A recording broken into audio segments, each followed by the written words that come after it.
Welcome to NTD News Today. Here are our top stories. New developments in the investigation into the Biden family's business dealings. What prosecutors are now saying about a former FBI informant. A legal expert weighs in. Former President Trump confirms several possible running mates for this year's election. We bring you the names of the potential VP picks. The Texas Attorney General is suing a Catholic nonprofit that he claims is encouraging illegal immigration through its shelters. Unborn children are children, including frozen embryos. That's what the Alabama Supreme Court has ruled. How a break-in at a fertility clinic prompted the lawsuit. Farmers in Hungary are protesting green regulations imposed by the European Union. They also say laws aimed at supporting Ukraine are hurting them. Scientists are celebrating the 200th anniversary of the first formal naming of a dinosaur. We have a brief overview of what you need to know about the giants.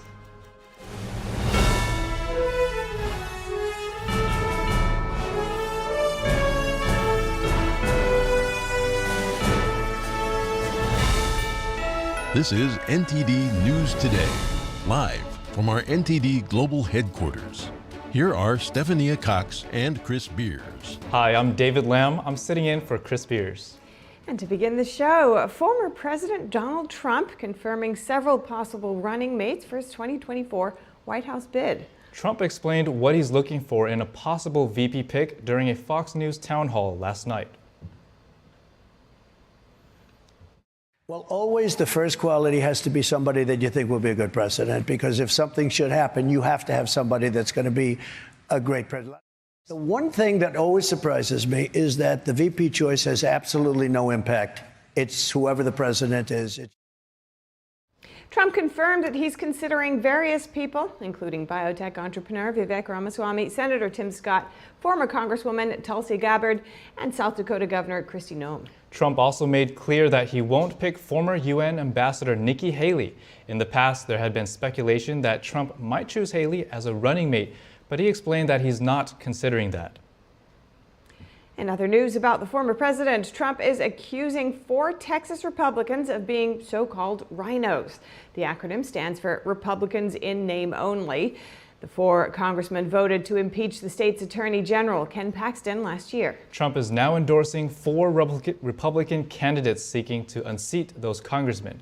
The contenders getting the former president's support are Liz Case, Mike Olcott, Helen Kerwin, and Alan Schoolcraft. They also got the stamp of approval from Texas Governor Greg Abbott, Lieutenant Governor Dan Patrick, and Paxton himself.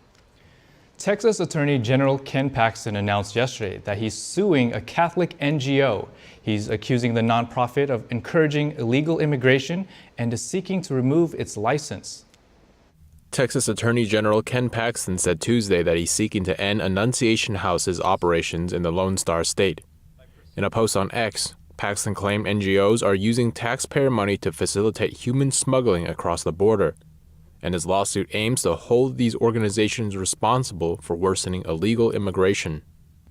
Operating in El Paso, Catholic nonprofit Annunciation House describes itself as a home to thousands of refugees and migrant poor. The organization was started in the 1970s by a group of young adults. Since then, the organization has expanded into a network of shelters across El Paso. They say they provide assistance to newly arrived border crossers. That includes food, shelter, and legal and medical services. But Paxton's lawsuit claims the actual operations of Annunciation House are quite different. The lawsuit alleges the organization appears to be openly violating many provisions of law.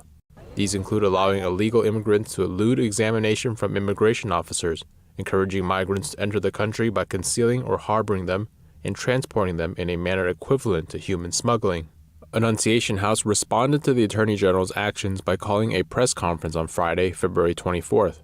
They called Paxton's position illegal, immoral, and anti-faith, and said the organization's work is central to El Paso. NTD reached out to Annunciation House for comment, but didn't receive a response before airtime. A former FBI informant who made corruption claims about President Biden and Hunter Biden said he got information from officials associated with Russian intelligence. That's according to a court filing by prosecutors yesterday. NTD's Jeremy Sandberg has more on the case against Alexander Smirnov. Prosecutors in a court filing Tuesday said former FBI informant Alexander Smirnov claimed to have extensive and extremely recent contacts with Russian spies. They say he admitted officials associated with Russian intelligence were involved in passing a story about Hunter Biden, and that Smirnov had planned to meet with one official during an upcoming overseas trip. But prosecutors with special counsel David Weiss's team did not reveal which story about Hunter Biden Smirnov allegedly got from the individuals. Smirnov is accused of falsely telling his handler that a Ukrainian energy company paid Hunter and Joe Biden $5 million each around 2015. This claim became central to the Republican impeachment inquiry against the president in Congress. He allegedly told the FBI in September that Hunter Biden was making phone calls in a hotel that was bugged in Kyiv, Ukraine. He says Russian intelligence officers would use the hotel to gather compromising information. Federal agents have rejected this claim. The court paper stated evidence against Smirnov was strong. Prosecutors have requested Smirnov, a dual U.S.-Israeli citizen, be detained until trial, arguing he can get a new passport from the Israeli embassy and leave the country. For now, a judge has allowed Smirnov to be released on electric monitoring. Jeremy Sandberg, NTD News. In the ongoing impeachment probe, President Biden's brother, James Biden, is testifying today behind closed doors. He'll likely face questions about loan repayment checks he wrote to the president. House Republicans have been pushing for his testimony, claiming that the Biden family received significant payments from foreign parties in places like China and Russia. The White House denies any wrongdoing, saying the president loaned his brother his own money, which was later repaid. And regarding the former FBI informant, here to discuss this with us is Hans Mohnke, an attorney, a doctor of law, and who also hosts the show Truth Over News on Epic TV. Hans, welcome. Great to have you with us. To begin with, please explain, if you could start by explaining briefly the latest development and its context. Sure. I think we need to kind of break this down into two parts. So this guy Smirnov was arrested a few days ago for lying to the FBI. And supposedly he lied, as your report stated, about the Bidens, that means Joe and Hunter Biden, getting a $5 million bribe each from Burisma. And the only reason why David Wise alleges that was a lie is because Smirnov said he heard the story in late 2015 or late 2016. So by itself, Smirnov isn't really sure. And Wise now says, well, he couldn't have heard the story until March of 2017. So that's the basis for that. So when we all saw that, we were like, well, that's pretty weak. But then something happened yesterday, which kind of changed the complexion of this. Supposedly, after he was arrested, Smirnov told the FBI that he had heard a story about Hunter Biden from Russian intelligence. Now, as your reporter said, it was a story. It could be any story. It could be, Hunter Biden had whatever, some eggs for breakfast. Who knows? I mean, it could be anything at all. But of course, the corporate media has now blown that up into that being the bribery story. And, Wise does not say that. So Wise kind of played a trick on everyone here by putting that in there. It doesn't mean anything. And everyone now assumes that this is Russiagate 2.0. Yeah, that does sound like it could turn into a pretty huge story. What's the significance of all of this coming at this time and the potential implications of it? It's hugely significant. The fact, as I mentioned, that this guy was arrested and the charges were, pretty weak. But now that they've drawn in this Russia intelligence stuff, which, by the way, he allegedly said after he was arrested. So, he could have just been making stuff up because he knows that's what the FBI likes to hear, or, any number of reasons. Who knows? I mean, people do all kinds of weird things after they're arrested. But of course, this is huge for Democrats in terms of now they're able to pin this Russian intelligence on this FBI source, the very source who had come forward with Biden bribery allegation.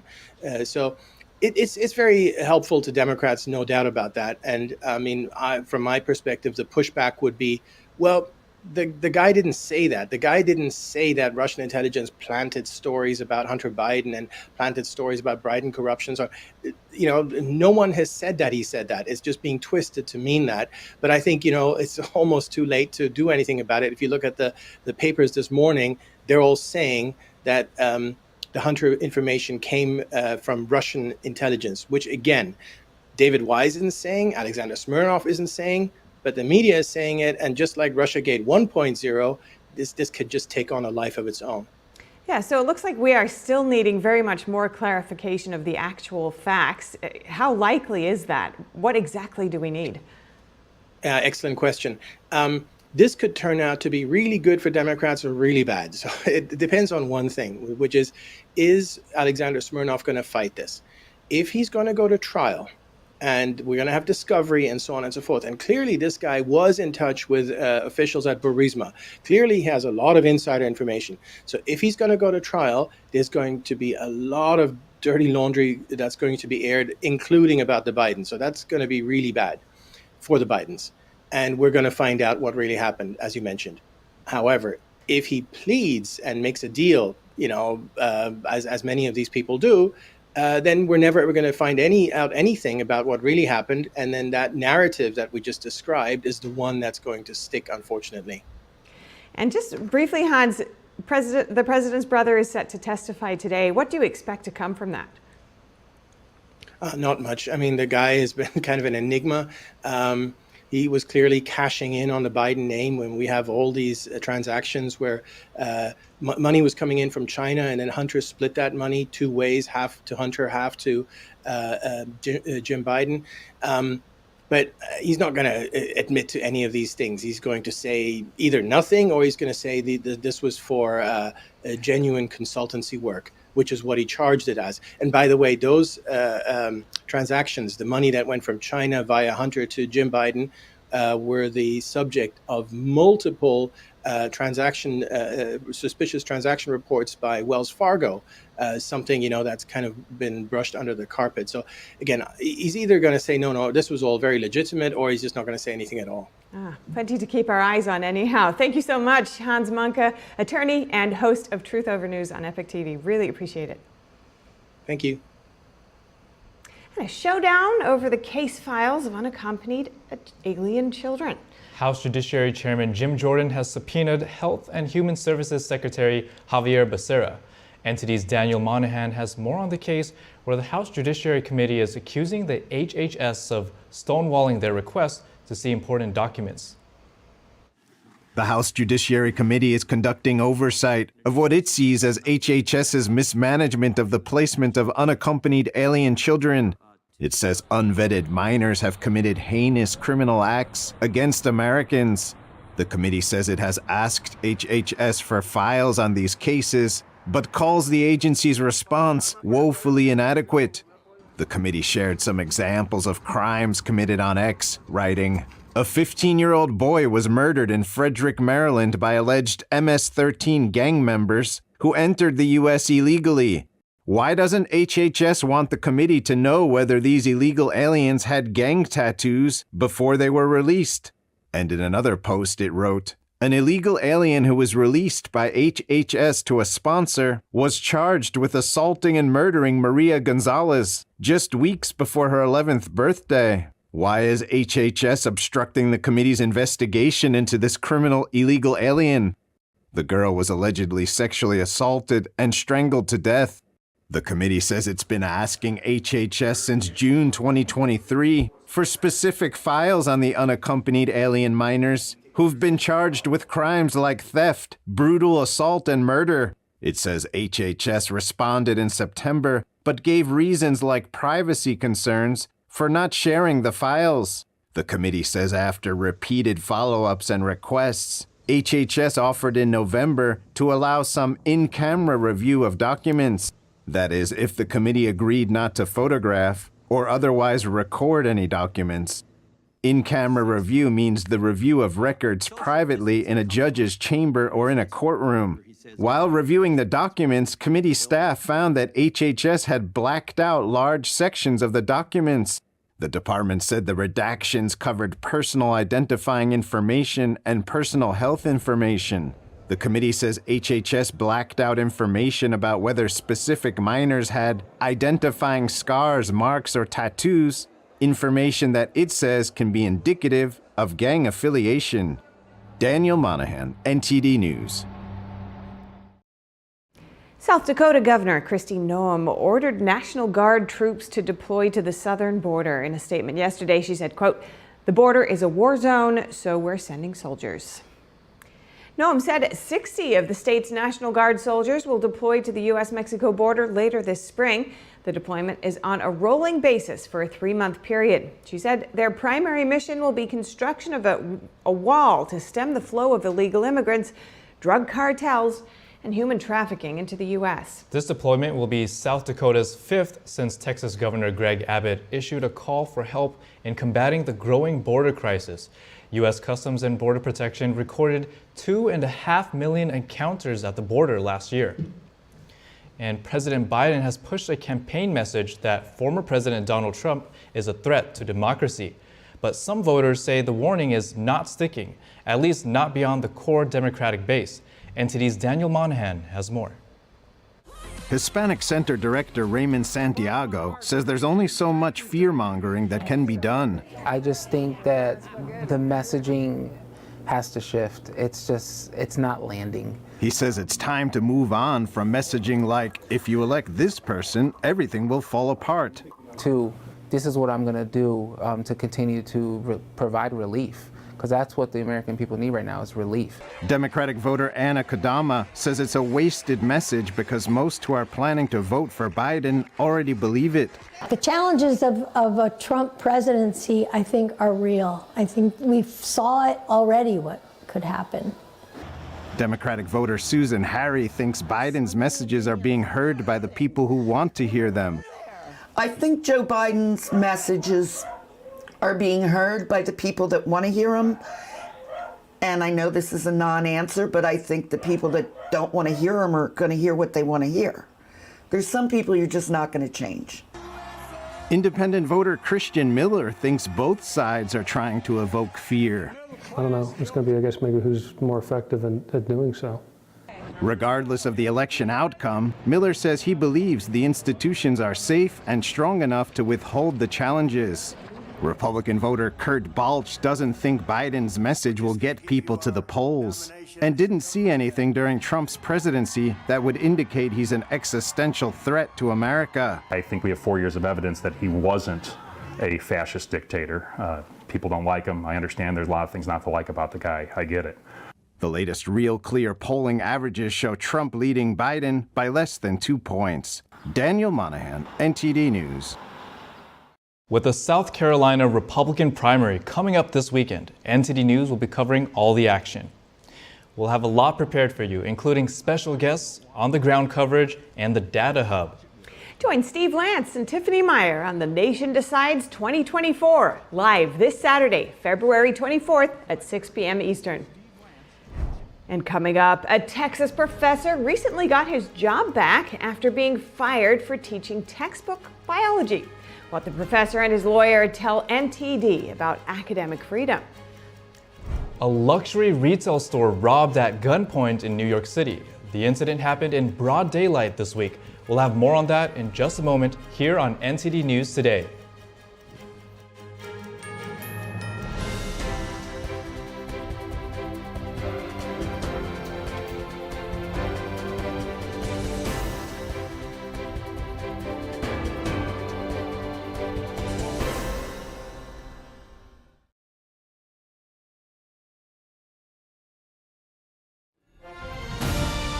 Two Republican candidates left in a high-stakes race you don't want to miss.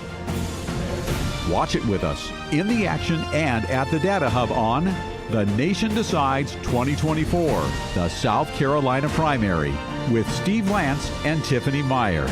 Live on February 24th at 6 p.m. Eastern on NTD News. These are all farmers. Maybe no, not there's this not a farm anymore. But here's a farm, right? No, there's also not a farm anymore. All these people shut down because of the government policies? Yeah. The government wants to control the food. So we don't eat meat, but we eat insects. As the price of staples goes through the roof, people will say, I can't afford a steak anymore. So, all right, I'll eat your stupid crickets.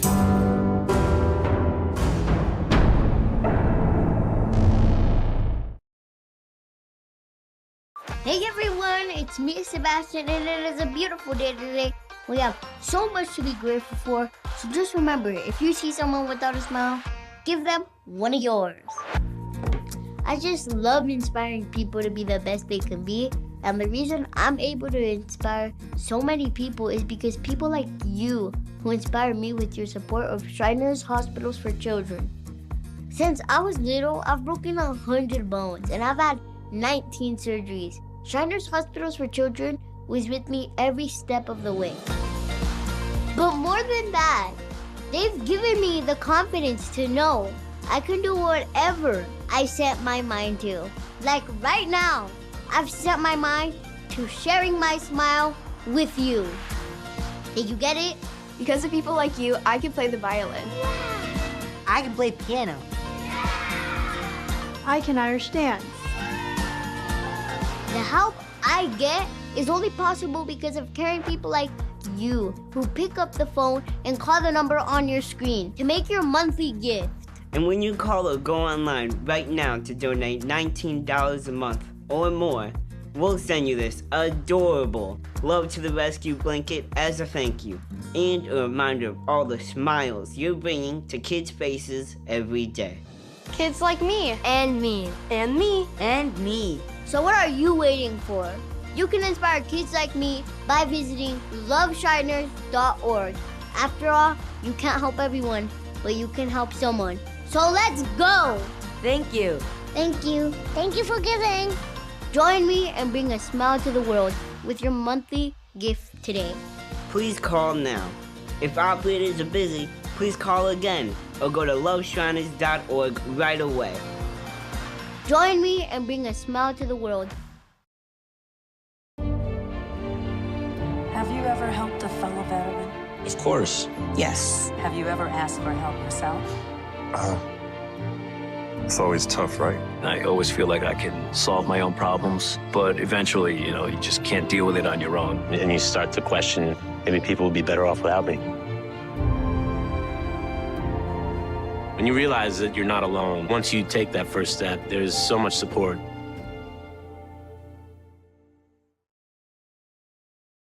Join us on NTD Good Morning because we want you to stay informed.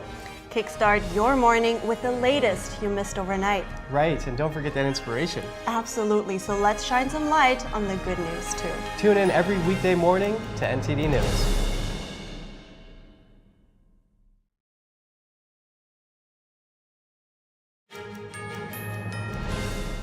The Alabama Supreme Court ruled last week that frozen embryos can be considered children under state law. The court says they're entitled to the same legal rights as other unborn children.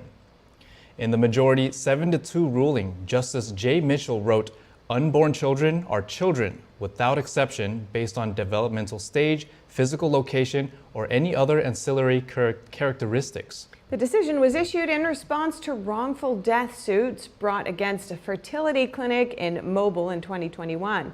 This after a patient broke into an IVF freezer and dropped a number of trays. The ruling allows 3 couples to sue the facility for wrongful death. And a biology professor in Texas is being reinstated after a recent pink slip. After he was fired, he sued the school district for discrimination. Earlier, we spoke with Professor Johnson Varkey and his lawyer, Kayla Toney, at First Liberty Institute. Professor Varkey, Kayla, thanks for joining us. Now, Professor, how does it feel being reinstated, getting your job back after being fired for teaching what used to be considered biology 101? I am excited. I am so thankful, and I am ready to go back and teach. I'm excited for that decision. And how long did this actually take for you? Oh, it was almost, it's more than 1 year, because I got the termination letter in January 2023. Kayla, please break down this case for us and how you ultimately won. Yes, and thanks so much for having us on today. Dr. Varkey is a biology and anatomy professor at St. Philip's College in San Antonio, Texas. It is a public community college. He's taught biology for 20 years to a wide variety of students and received exemplary reviews. And all that changed in November 2022 when he was teaching basic biological principles about the reproductive system, and 4 of his students walked out of his class. And just a few weeks later, he was fired without having an opportunity to meet with the students or hear any of their concerns. Lo and behold, a year later now, he's reinstated. And we're so happy to have gotten that win for him without even needing to go to court. What happened in the interim, you might ask? We sent a demand letter back in June, letting the college know that they had violated Title VII and the First Amendment when they fired Dr. Varkey. And then because of all the media coverage that this case garnered over the summer and the fall, our understanding is that some members of Congress actually weighed in as well and requested his reinstatement. And then in January, we received word that he's been reinstated by the college. Professor, what exactly did you teach that the students had to complain and that the school had issue with? When we study reproductive system, we say that, I mentioned in the class that to perpetuate a human species, the sex has to be between male and female. And also, then according to the textbook, from the textbook, I mentioned that the life of a child begins at the time of conception. So when I mentioned that, those three things, the students just walked out. Professor and Kayla, I'm going to ask you both a similar question, but Kayla, I'll start with you first. What is the legal significance of this win? For Dr. Varkey, it means he's back in the classroom, his First Amendment rights are vindicated, his record is clear, and he's once again free to fulfill his calling and teach students, which is what he loves to do. So this is a great win for our client without having to go to court. And in terms of the larger significance, I think it's a powerful message to colleges and really any workplace across America. People of faith are free to speak without fear of retribution or punishment. Professor, what is the significance of this win for teachers like you across the country and for academic freedom? Oh yeah, just like Kayla said, it's a freedom for, teachers don't have to be afraid of any repercussions if they teach what is the truth. So that's all I taught from the biology textbook. Professor Varkey, Kayla, thank you so much for your time today. And joining us now is NTD Business host Don Ma to give us the latest updates from the financial world. Yeah, okay. Don, thanks for joining us. What do you have for us today? Right, so I just wanted to talk to you guys about a few quick things, and one is Capital One's potential deal with Discovery Financial, and another quick update on a smart camera company mishap. We'll get to that later. So what I specifically wanted to talk to you guys about in terms of Capital One's potential deal is that what it could mean for regular people like you and me. So first of all, if this deal is approved by shareholders and regulators, Capital One's acquisition will create the biggest US credit card company by loan volume. So that is significant here. And essentially the company sort of is just betting that its credit cards are in more people's wallets with this acquisition. At the moment, we're though still a long ways off from the deal actually being finalized, given the deal isn't expected to be complete until 2024 or even early 2025. So that means Discover and Capital One customers shouldn't anticipate any immediate changes. So in the short term, things are going to stay the same. And there's still the possibility that the antitrust regulators could push the deadline even further out. So in the near term, should expect things to stay the same. But this does seem like big news. What could we expect further down the line? Right, so for starters, when the deal is actually finalized down the road, all Capital One credit card or debit cards will be switched from MasterCard to the Discover network within the first few years. And this is according to the CEO of Capital One. So the end goal here is to get more merchants to take Discover, and because it means consumers can get more benefits from doing that. So that's like getting more rewards from those purchases and among other things. So all this actually hinges on the deal actually getting approved by regulators. So that's a big obstacle right now. But actually, the deal could be well positioned to actually gain approval because some lawmakers have accused Visa and MasterCard of having a monopoly on the market. So Capital One's deal could create new competition as well. And lawmakers, always like to see some new competition within a certain industry. And the combination of Capital One and Discover would create the biggest U.S. credit card issuer with around $250 billion in card balance. Well, that's big. Yeah, I mean, that could be good for the consumers too. A lot of choices between what cards to get. Now, earlier you mentioned a smart camera company. What's that about?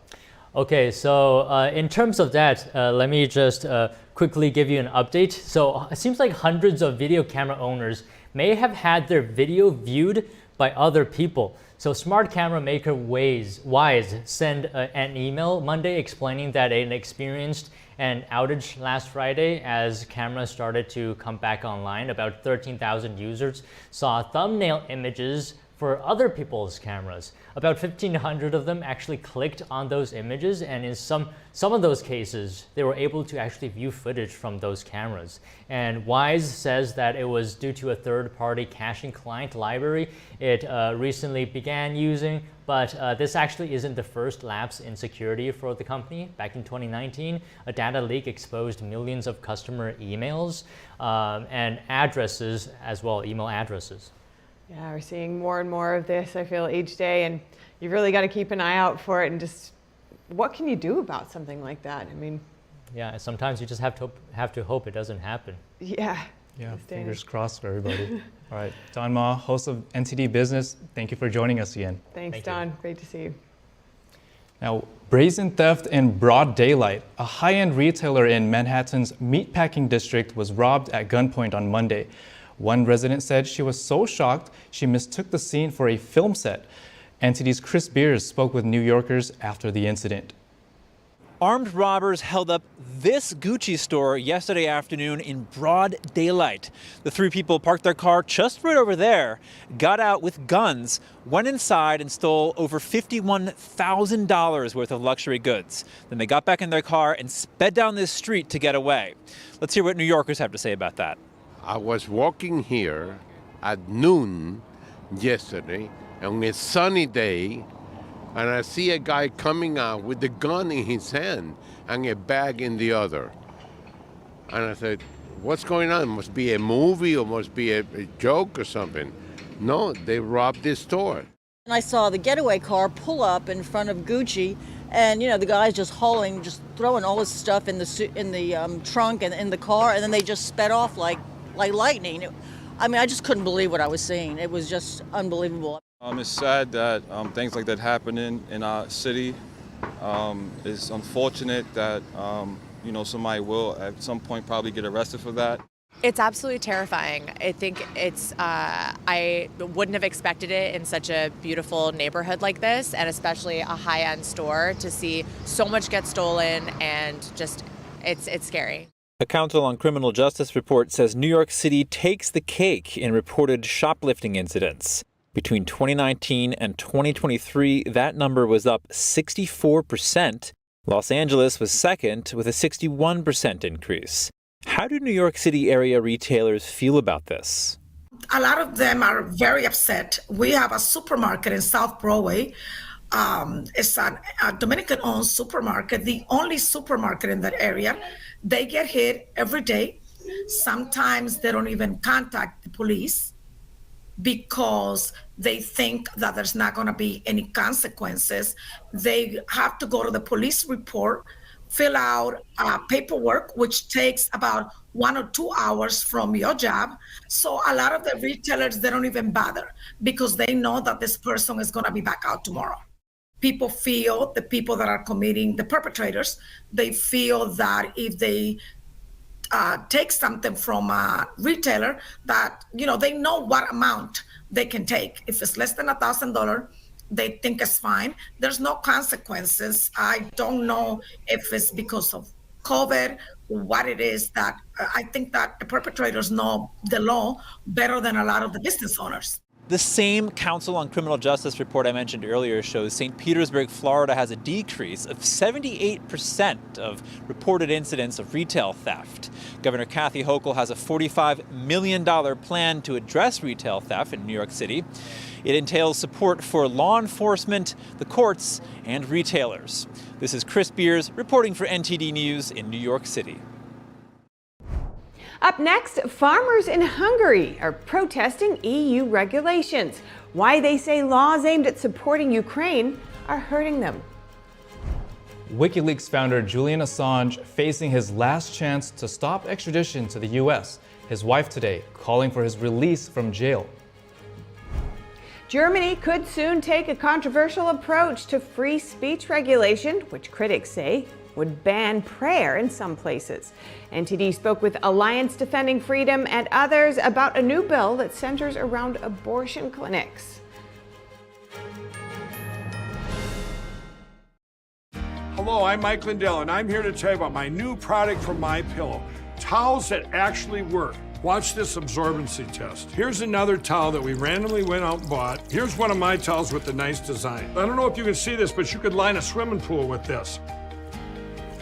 I mean, this is crazy. Get rid of it. Towels that actually work.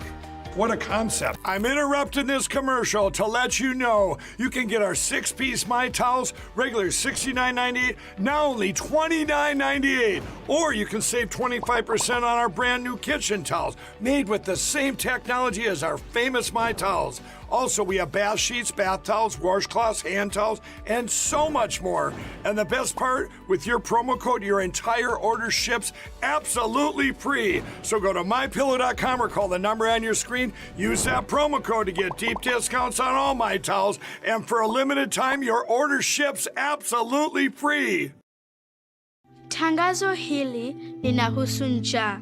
Tarajia kuona watoto wakiwa na njaa katika maeneo haya. Mambo yalikuwa bora kwa miaka mingi. Tuliweza kupigana na njaa na watoto wachache walikufa. Lakini sasa mambo yamebadilika na kwa mabaya zaidi. Hii ni kwa sababu wakati huu ukame umeangamiza zaidi. Через війни та конфлікти ми мусимо залишати наші домівки і всі наші речі. Ми навіть не маємо їжі. Тому нам потрібна ваша допомога. Millions of children are fighting to survive due to inequality, conflict, poverty, and the climate crisis. Save the Children is working alongside communities to provide a better life for children. And there's a way you can help. Please call or go online to give just $10 a month. Only 33 cents a day. We urgently need 1,000 new monthly donors in the next 30 days to help the children we support around the world. You can help provide food, medicine, care, and protection, plus so much more that a child needs by calling right now and giving just $10 a month. Ви можете допомогти голодуючим родинам вижити. All we need are 1,000 monthly donors in the next 30 days. Please call or go online now with your monthly gift of just $10. Thanks to generous government grants, every dollar you give can have up to 10 times the impact. And when you call with your credit card, we will send you this Save the Children tote bag as a thank you for your support. Toto kote duniani потребують вашої допомоги. Your small monthly donation of just $10 could be the reason a child in crisis survives. Please call or go online to hungerstopsnow.org to help save lives today.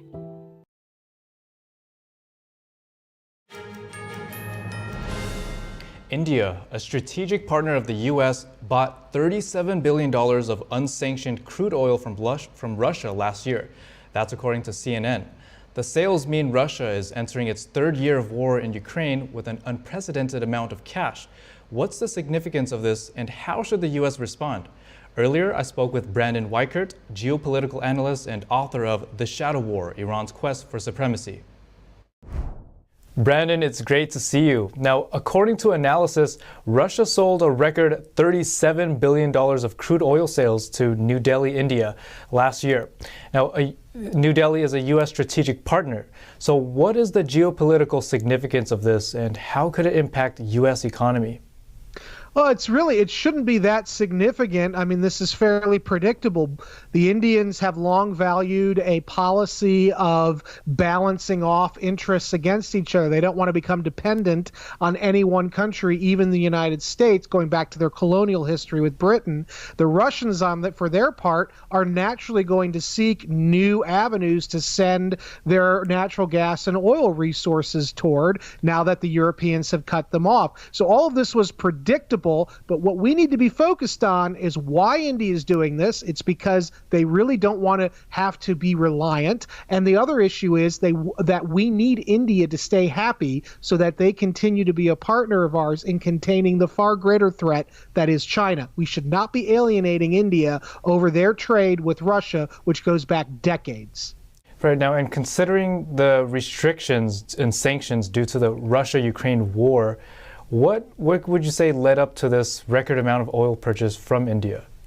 Well, India is a massive and growing modern economy, and they need more cheap energy to continue their growth. And we should be encouraging that, because a more dynamic, economically prosperous, independent India is an India that will be an even stronger counterweight to China's rise in the Indo-Pacific. And that, again, is the key here. Russia is so yesterday. The West needs to focus on containing China, and India is an integral component of the containment of China. Yeah. Now, in China, there's a cyber threat group that's reportedly said to target U.S. infrastructure. So how might this play out? I mean, with China, like where does India play into this?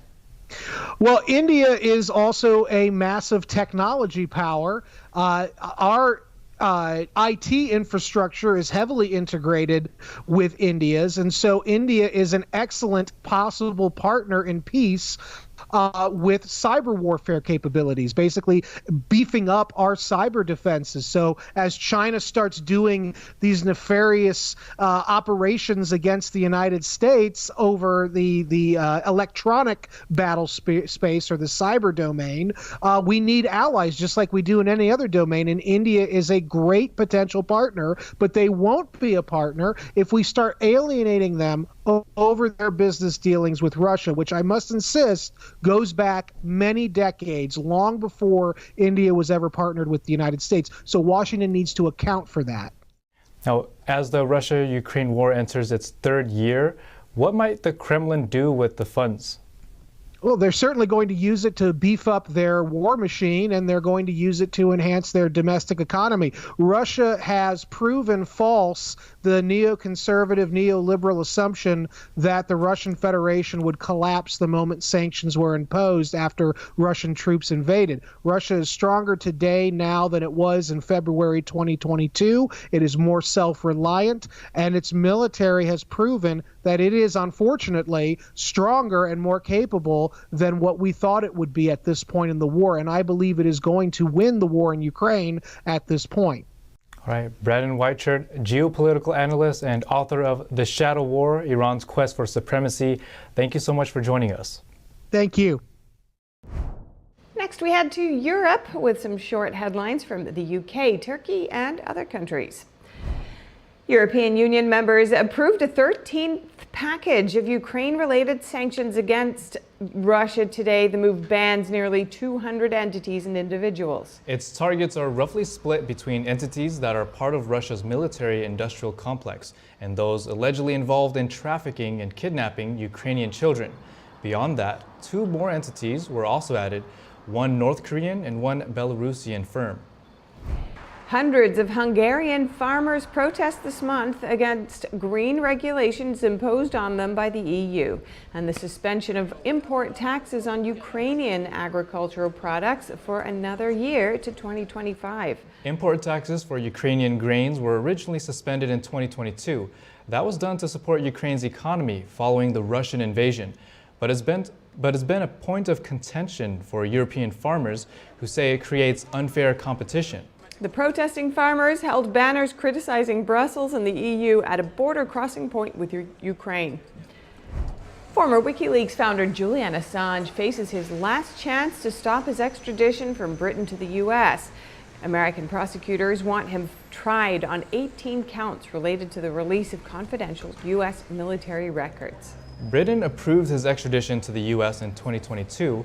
His legal team is trying to overturn that approval at a two-day hearing. Their argument is that previous judges failed to address their case, that the extradition was politically motivated. Here's Assange's wife outside London's Royal Courts of Justice today. This farce be brought to an end and that the courts allow Julian to be free. He's a political prisoner and he needs his freedom. He has been in prison for 5 years. Turkey's first fifth-generation fighter jet completed its first flight today. That's part of the country's efforts to upgrade its air force. NATO member Turkey launched its project to produce a national combat aircraft in 2016. As of today, it shared a video showing a fighter jet taking off and then returning to an airbase in North Ankara. The new fighter jet will initially be powered by 2 electric engines. These are also being used on fourth-generation Lockheed Martin F-16 jets.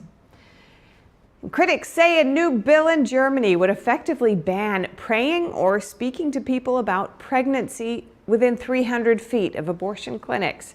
NTD's Daniel Monahan spoke with Alliance Defending Freedom International, the Thomas More Legal Center, and International Planned Parenthood about the case. The new bill plans to introduce vaguely defined buffer zones. It would ban behavior that could be perceived as confusing or disturbing within 300 feet of abortion providers. Offenders would be fined up to 5,000 euros.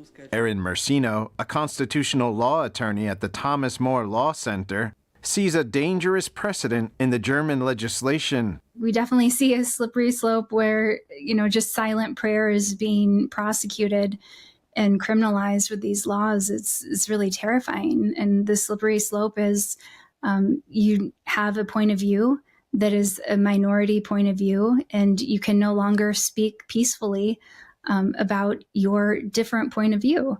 Mersino says such laws silence opposition and that today it's abortion, but tomorrow it could be any other speech. The attorney says everyone should be able to speak their opinion in the public square. And there should be a conversation about different opinions.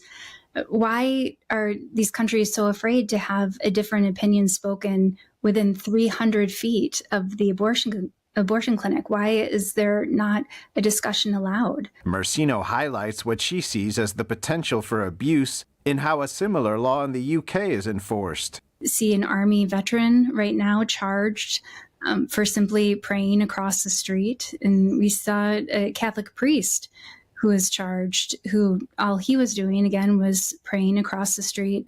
And he parked within the 150 meters with a bumper sticker on his car that said "Unborn Lives Matter." A now viral video from England shows the arrest of a volunteer, Isabel Von Spruce, who was praying near an abortion facility. Are you protesting? No. Are you here to pray for the lives of unborn children? Ludwig Brühl is from Germany and serves as communications officer for the legal firm Alliance Defending Freedom International. He says the German law is built on shaky ground. So the government was asked about how many incidents of harassment would have taken place, and they had to admit that there was no data, no numerical findings. And this really leads to the fact that the German government wants to ban something, but they don't know why and what exactly. Brühl says groups like Pro Familia, the German branch of International Planned Parenthood Federation, have been behind the push for what he calls censorship zones. According to Brühl, abortions are profitable for Planned Parenthood. We know that just offering help or even silent prayer can stop people from having an abortion. And Pro Familia says it welcomes the legislation. It says in Germany, women have to undergo counseling 3 days prior to getting an abortion, which must take place at a state-approved center. It argues so-called sidewalk counselors push only their vision on the women, whereas the mandated counselors are more neutral. Pro Familia says people praying at abortion clinics puts unfair pressure on women who can be distressed by the photos of unborn children displayed. Daniel Monahan, NTD News. Up ahead, scientists are celebrating the 200th anniversary of the first formal naming of a dinosaur. We have a brief overview of what you need to know about the giants. A scientific mission to discover new marine species off the coast of New Zealand is underway.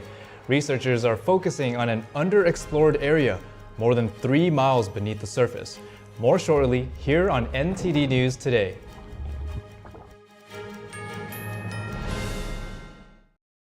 Amazing grace, how sweet the sound that saved a wretch like me. I once was lost, but now I'm found. Was blind, but now I see. They're just young people, hungry, homeless, and vulnerable. Abused youth often feel safer on the street. Now, more than ever, that's the most dangerous place of all. Covenant House is helping young adults facing homelessness. We're providing safe shelter to thousands, but the need is overwhelming, and no young person is ever turned away. Please call or go online now with your gift of $19 a month to help a young person. You'll provide safe shelter, hot meals, and medical care. Your gift will show them they're loved. Homeless young people are afraid and alone with nowhere else to turn. You want to know that there's somewhere you can go that's safe. So the Covenant House did that for us. Please call now with your gift of $19 a month. We'll send you this blanket as a reminder of the comfort your gift provides a young person tonight. Please don't wait. Your gift is the lifeline a young person needs now. Call the number on your screen or go online to safeplacetosleep.org. Thank you for saving precious lives.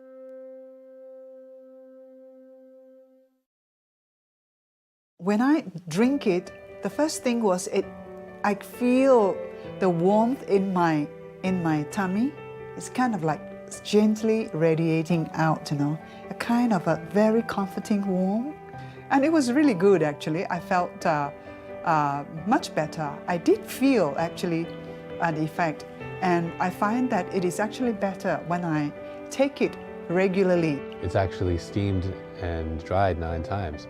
And so it's really, the essence is really extracted. Then a second time, I tried it really like on an empty stomach and just 2 teaspoons of it and over a few times. And wow, that was a big difference because suddenly I could feel, wow, I was very good energized. I didn't have to eat. I could work outside in the garden for a couple of hours and I still felt very well. And I was impressed by that. So I think it's a good product.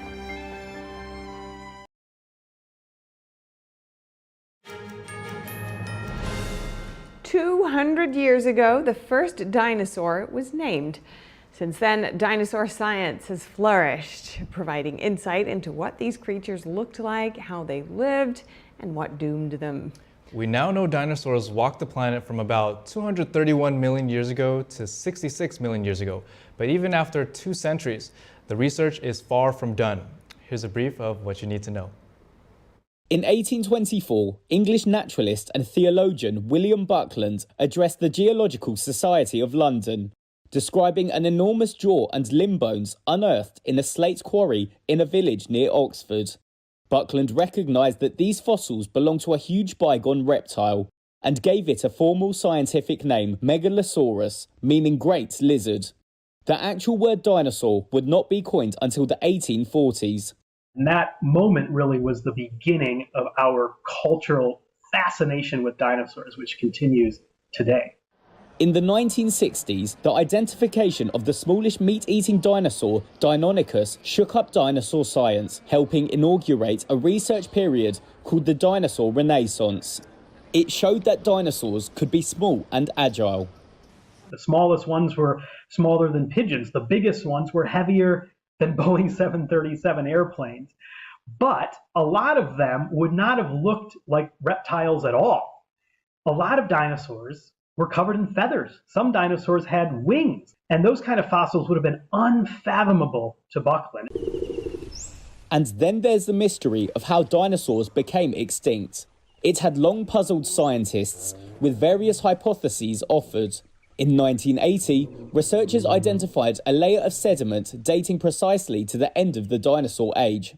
It contained high concentrations of iridium, an element common in meteorites, indicating a huge space rock had struck Earth.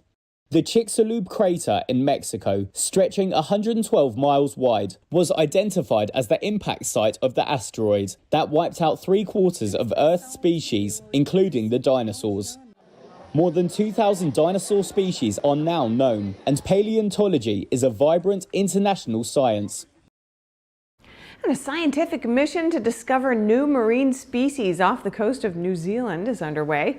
Researchers are looking for ocean life in an underexplored area called the Bounty Trough, more than 3 miles beneath the surface. NTD's Andrew Thomas has the details. New Zealand's Cape Palliser coastline is a haven for wildlife. Fur seals nap on the rocks, while plants flourish beneath the waves. The scientific mission aims to discover new species. This is the Ocean Census Bounty Trough expedition. We are going out with Ocean Census to try and accelerate the discovery of species in the deep sea.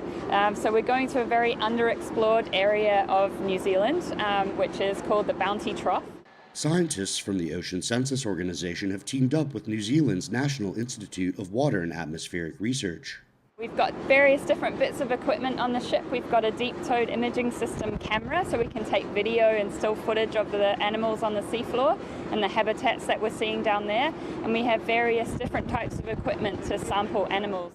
The plan is to go down more than 3 miles to search for undiscovered species of coral, sponges, fish, mollusks, sea stars, and urchins. We use things like DNA sequencing to figure out, where our animals fit in terms of the tree of life. And that really helps us to figure out whether we've got something new or something that's already been sampled. The team is spending a total of 21 days aboard the research vessel. Andrew Thomas, NTD News.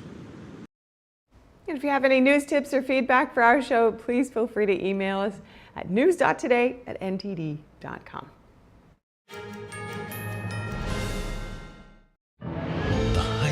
Art is beautiful, breathtaking, timeless, and moving. Experience art with 5,000 years of history, inspired by the divine. Experience Shin-Yun.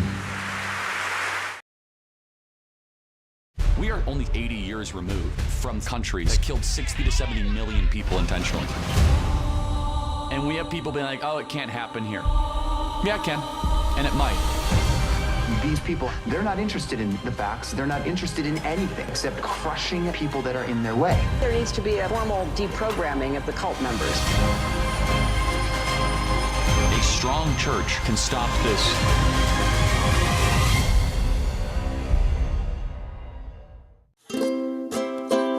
If you're happy and you know it, clap your hands. If you're happy and you know it, ride your bike.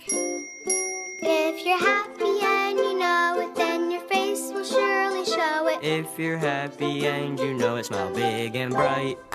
Thousands of kids just like me are happy every day. And it's all because of generous people like you who support Shriners Hospitals for Children every month. All you have to do is call the number on your screen or go online to loveshriners.org right now with your monthly gift. Because of people like you, Shriners Hospitals for Children is able to make an everyday miracle happen for kids like me. If you're happy and you know it, dance around. If you're happy and you know it, play a song.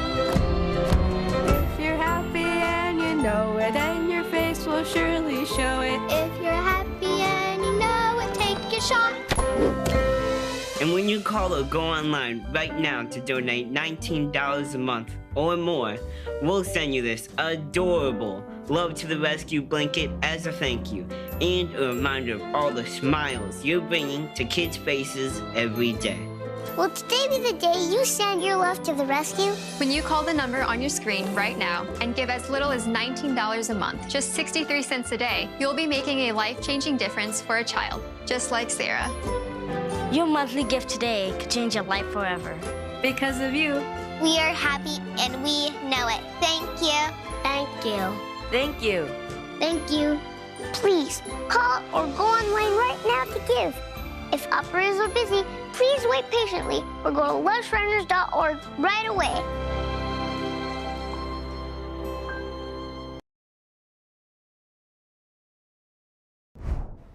And welcome to NTD News Today. Here are our top stories. The United Nations top court considering a case on the Israeli-Palestinian question. Find out more about the U.S. stance. Former President Trump confirms several possible running mates for this year's election. We bring you the names of the potential VP picks. In Nevada, some voters didn't cast a ballot in the recent primaries, but their vote reportedly showed up as counted in the system. How state officials are responding. A wrongful death suit against a fertility clinic leads a state Supreme Court to protect frozen embryos as children. A course on China's way of war offered to the U.S. Army Pacific for the first time with the goal of better understanding the Chinese military. A Tokyo fish market, known for its vast bounty of seafood, expands. A new restaurant and spa complex is opening its doors to shoppers.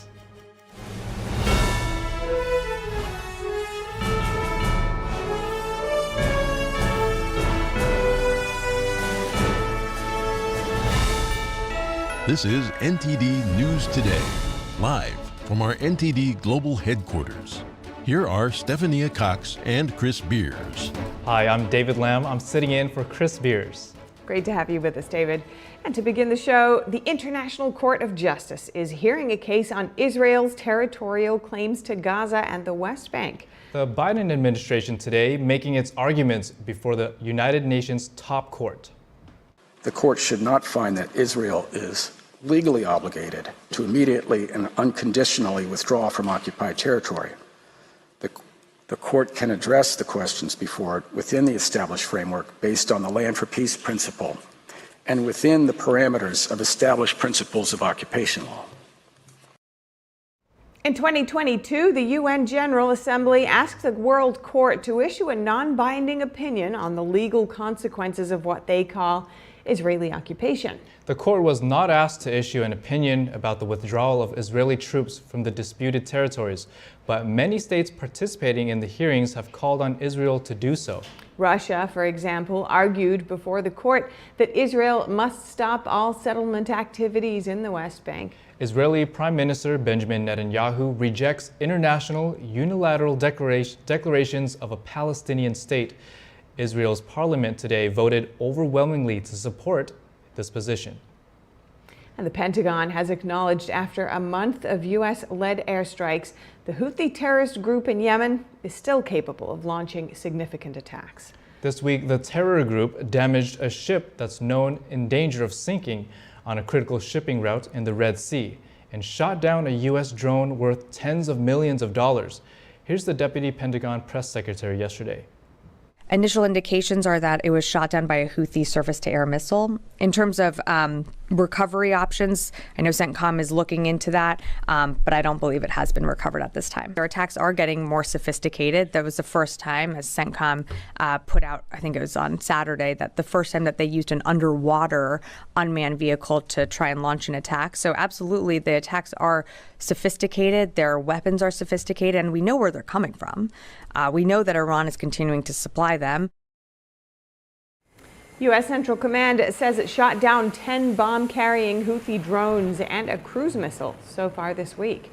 The military says it also hit a Houthi surface-to-air missile launcher and a drone ready to be launched. The Pentagon says coalition strikes are having an impact, but that the Houthis still have a very large inventory and are going to continue to use it.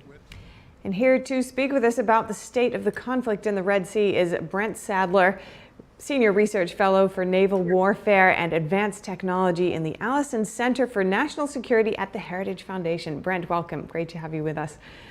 To begin with, what's the significance of this latest counterattack in your estimation? Well, the latest attack has probably been one of the more successful of the Houthis on commercial shipping, much of it indiscriminate despite their protestations to the contrary. The ship right now, much like many of the cargo-carrying vessels through the Bab el-Mandeb Strait and through the Red Sea, is actually owned and operated and flagged by 3 different organizations and entities. Very complex, but again, the ship is at the risk of sinking. The reports from the Houthis are that they have been able to assure the safety of the sailors, at least those from the crew that have made their way to the hands of the Houthis. And so what factors do you think are contributing to where we're at right now in the Red Sea, and how do you think we need to go forward to address this effectively? Well, I think the goal remains the same, and that is to put an end to these attacks on commercial shipping through the Red Sea by the Houthis. In order to do that, there's 2 things that have to happen at the same time. One, the U.S. military and its allies like the U.K. and perhaps others that are operating warships in the area need to continue to go after the Houthis' ability to target and to attack shipping in the Bab el-Mandeb Straits. At the same time, prevent them from getting resupplied in such weapons by Iran. That task, however, has not been successfully implemented in the past, and it certainly doesn't appear today. It would require cutting off overland smuggling routes into Houthi-controlled areas of Yemen, and of course, all the ocean-bound routes in which, like the dhow that was 2 Special Forces SEALs were killed trying to do surveys on or inspections, means cutting off all of the seaward routes into Yemen as well. And what would that take? What are the factors that need to fall into place or be arranged for this to happen to prevent that connection or that type of connection with Iran? Well, there's already a UN mandate. There's already international law to include customary law for ships that are suspected of being involved in smuggling or piracy to do the inspections and to stop all shipping going in or coming out of Yemen. That already exists. The problem is getting more ships to be able to execute it, given the damage that the Houthis are inflicting on global shipping, and the fact that you've got countries like Bangladesh, Indonesia, and of course France and numerous other countries all there.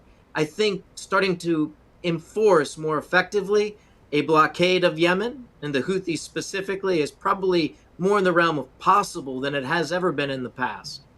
And just more broadly, considering your deep study of naval warfare and advanced technologies, and these both being factors right now, what would be your advice to U.S. leadership about how to resolve this issue and move forward, come out of it stronger?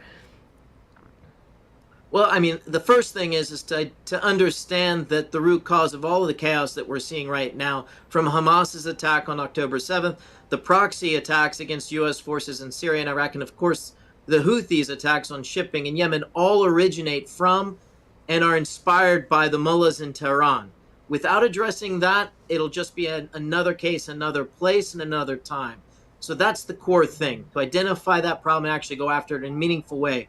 The current administration has gone 180 degrees and tried to encourage and entice and to supply the mullahs in Tehran with additional money and access to markets in some false hope of securing some nuclear deal. So that's job number 1, is to change policy path with regards to Iran.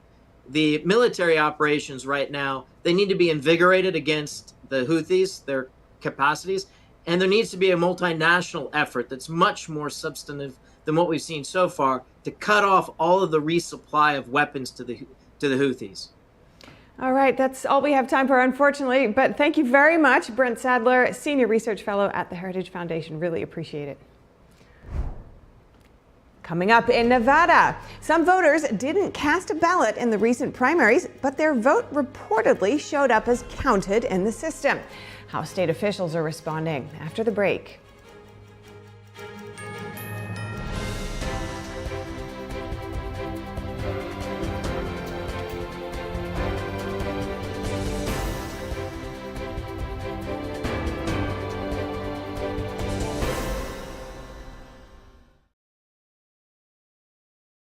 As we naturally age, many people are getting zero amount of this incredible and unique substance. That's when we start seeing an impact in our joints, skin, nails, and even our digestion. People ask me, Dr. X, what is the #1 supplement I should be taking? My answer is multi-collagen protein. People's reactions to me, people were like, what are you doing? What is going on? You look amazing. You have a glow about you. What makes Ancient Nutrition Multi-Collagen stand out from other brands? 10 types of collagen. It's grass-fed, pasture-raised with vitamin C and probiotics. It's proven to reduce exercise-induced joint discomfort as early as day 1 and reduce joint discomfort rapidly, continuously, and persistently. It improves the appearance of crow's feet after 4 weeks and improves skin tone after 8 weeks. And it promotes hair thickness, growth, and a reduction in hair breakage. It has transformed everything from my hair. Like, my hair was starting to kind of just, come out, and I don't have that anymore. My skin feels amazing. Call the number on your screen and find out how to get a free bottle when you order, plus free shipping and our 30-day money-back guarantee. And as a bonus, we will include Dr. Josh Axe and Jordan Rubin's revolutionary book, Multi-Collagen Makeover, free with your order, plus free shipping and free returns. I have implicit trust in Dr. Axe because the plan worked. I'm living proof of it. This is the collagen protein that is backed by clinical studies. It's what my family uses, it's what I use, and I know you're gonna benefit in a big way as well. Love the results or get your money back. This special TV offer is not available in stores. Call the number on your screen or go online now. My dad's name was David. He always talked about getting life insurance, and now it's too late. No one was expecting my husband Dave to suffer from a heart attack. We didn't have life insurance. We thought we had more time. Don't be Dave, and don't wait until it's too late to get the life insurance coverage you need. And if you don't have enough insurance to cover funeral costs, credit card debt, and other expenses, your family is going to get stuck with the bill. Call now to get affordable life insurance. Just call 800-494-1562. If you're over 50, you can't be turned down for this insurance, regardless of your health. Plus, there's no medical exam, no health questions. Your rate will never go up. Your coverage will never go down. And rates start as low as $5 a week. Remember, don't be Dave. Call now. Call now. 800-494-1562. I'm Kelly Wright of America's Hope. Coming up on our next installment, we're going to talk to you about your health, your brain, your heart, your health care. It all matters. That's the focus of our next America's Hope.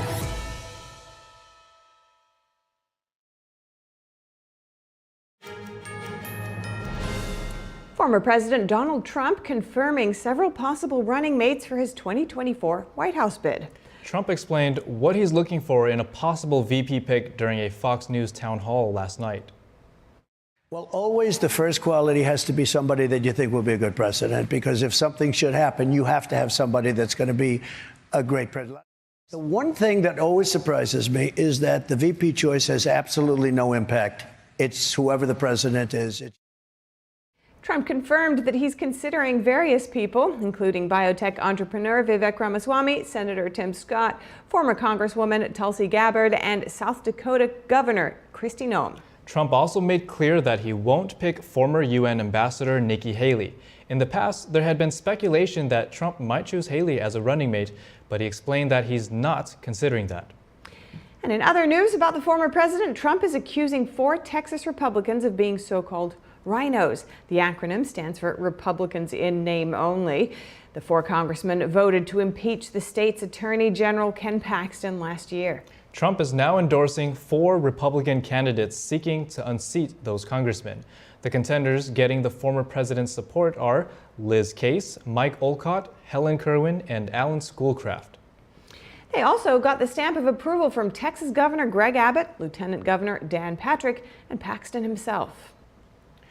That's as the Texas Attorney General announced yesterday he's suing a Catholic NGO. Paxton is accusing the nonprofit of encouraging illegal immigration, and he's seeking to remove its license. Texas Attorney General Ken Paxton said Tuesday that he's seeking to end Annunciation House's operations in the Lone Star State. In a post on X, Paxton claimed NGOs are using taxpayer money to facilitate human smuggling across the border, and his lawsuit aims to hold these organizations responsible for worsening illegal immigration. Operating in El Paso, Catholic nonprofit Annunciation House describes itself as a home to thousands of refugees and migrant poor.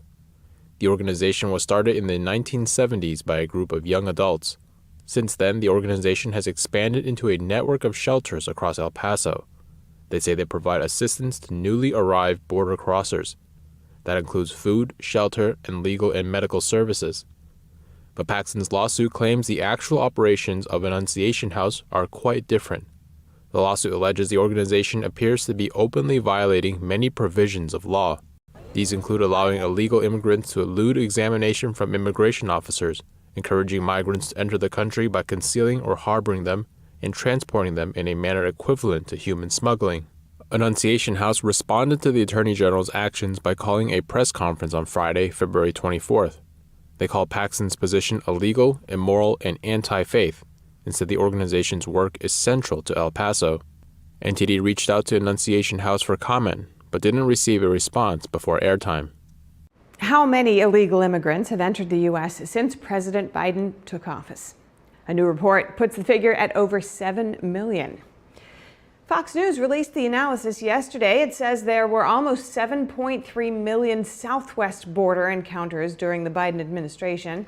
The data comes from Customs and Border Protection. That total is larger than the population of 36 U.S. states, including Iowa, Maryland, and Tennessee. And it doesn't include the so-called gotaways who evaded law enforcement.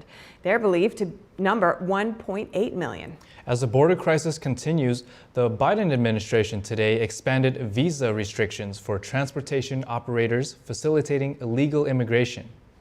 And a showdown over the case files of unaccompanied immigrant children. House Judiciary Chairman Jim Jordan has subpoenaed Health and Human Services Secretary Javier Becerra. NTD's Daniel Monahan has more on the case, where the House Judiciary Committee is accusing the HHS of stonewalling their request to see important documents. The House Judiciary Committee is conducting oversight of what it sees as HHS's mismanagement of the placement of unaccompanied alien children. It says unvetted minors have committed heinous criminal acts against Americans. The committee says it has asked HHS for files on these cases, but calls the agency's response woefully inadequate. The committee shared some examples of crimes committed on X, writing, "A 15-year-old boy was murdered in Frederick, Maryland by alleged MS-13 gang members who entered the U.S. illegally.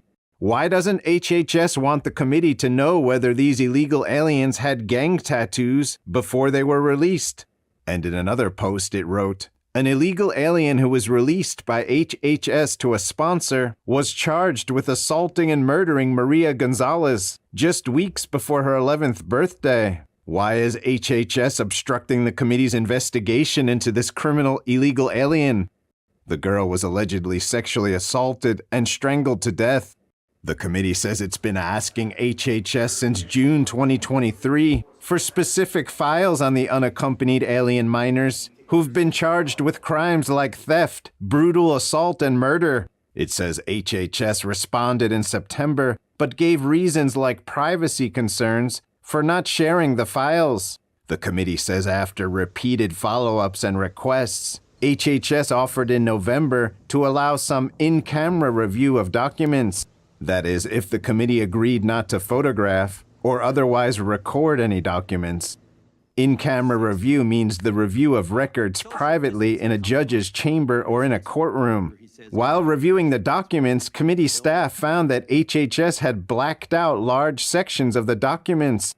The department said the redactions covered personal identifying information and personal health information. The committee says HHS blacked out information about whether specific minors had identifying scars, marks, or tattoos, information that it says can be indicative of gang affiliation. Daniel Monahan, NTD News. South Dakota Governor Kristi Noem ordered National Guard troops to deploy to the southern border. In a statement yesterday, she said, quote, "The border is a war zone, so we're sending soldiers." Noem said 60 of the state's National Guard soldiers will deploy to the U.S.-Mexico border later this spring. The deployment is on a rolling basis for a 3-month period. She said their primary mission will be construction of a wall to stem the flow of illegal immigrants, drug cartels, and human trafficking into the U.S. This deployment will be South Dakota's 5th since Texas Governor Greg Abbott issued a call for help in combating the growing border crisis. U.S. Customs and Border Protection recorded 2.5 million encounters at the border last year. And Rudy Giuliani asked a judge yesterday to rule in his favor or grant a new trial in a lawsuit brought by 2 Georgia election workers. He was ordered to pay $148 million for falsely accusing them of election fraud. A federal jury in Washington ordered Giuliani to pay the 2 workers for reputational and emotional harm. They found he falsely claimed they rigged votes against former President Trump. The former New York mayor filed the motion after declaring bankruptcy. The bankruptcy judge gave him permission to challenge the damages as long as he funded it with donations instead of his own funds. Other lawsuits against Giuliani have been paused because of the bankruptcy proceedings. He was a leading member in Trump's legal team that sought to challenge 2020 election results. The jury handed down the defamation verdict in December after testimony from the election workers. They alleged they received racist threats after Giuliani accused them of improperly counting ballots. And New York State Attorney General Letitia James had some strong words yesterday on the fraud trial ruling against former President Donald Trump. James says she's prepared to seize Trump's assets, including his skyscrapers, if he's unable to find the cash to pay off the over $350 million fine. A New York judge last week ordered Trump to pay the fine after ruling that he committed repeated and persistent fraud. The judge said the former president overstated his net worth to obtain better loan terms. Trump denies all wrongdoing and is appealing the fine. He has accused James of bias. Trump's appeal of the judgment may focus on his argument that there were no actual victims from the alleged conduct in the case. More than $2 million in legal bills. That's what former President Trump's leadership PAC paid out last month. The Political Action Committee Save America paid the largest amount of nearly $600,000 to the law firm John Lauro. Lauro is representing the former president in the federal election case brought by special counsel Jack Smith. Last year alone, Save America spent more than $55 million on legal bills. That accounts for nearly 85% of its spending. Trump racked up an additional $1.9 million in unpaid legal bills at the end of January.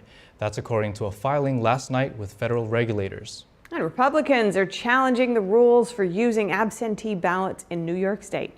Governor Kathy Hochul now moved to dismiss an appeal filed by the plaintiffs. Hochul signed the Early Mail Voter Act in September of last year. On the same day, Congresswoman Elise Stefanik filed an order to show cause in the Albany Supreme Court. She challenged the law's legitimacy under New York State Constitution. After a judge ruled that provisions in the Early Mail Voter Act were constitutional, Stefanik filed an appeal. She and other Republican plaintiffs alleged that the Early Mail Voter Act violates the state constitution because it allows for absentee voting without restrictions.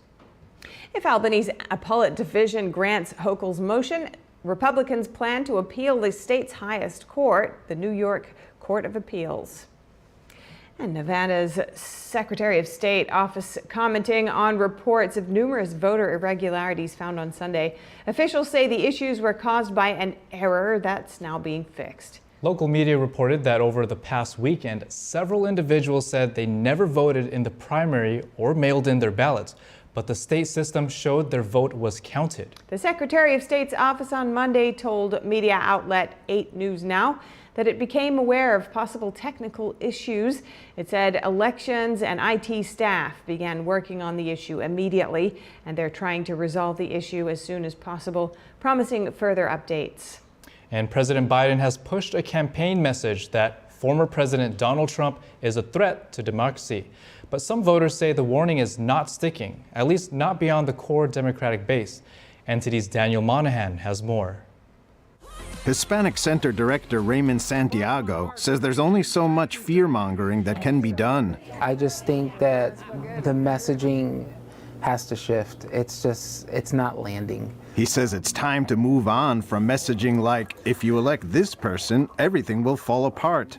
To, this is what I'm going to do to continue to provide relief. Because that's what the American people need right now is relief. Democratic voter Anna Kodama says it's a wasted message because most who are planning to vote for Biden already believe it. The challenges of a Trump presidency, I think, are real. I think we saw it already what could happen. Democratic voter Susan Harry thinks Biden's messages are being heard by the people who want to hear them. I think Joe Biden's messages are being heard by the people that want to hear them. And I know this is a non-answer, but I think the people that don't want to hear them are going to hear what they want to hear.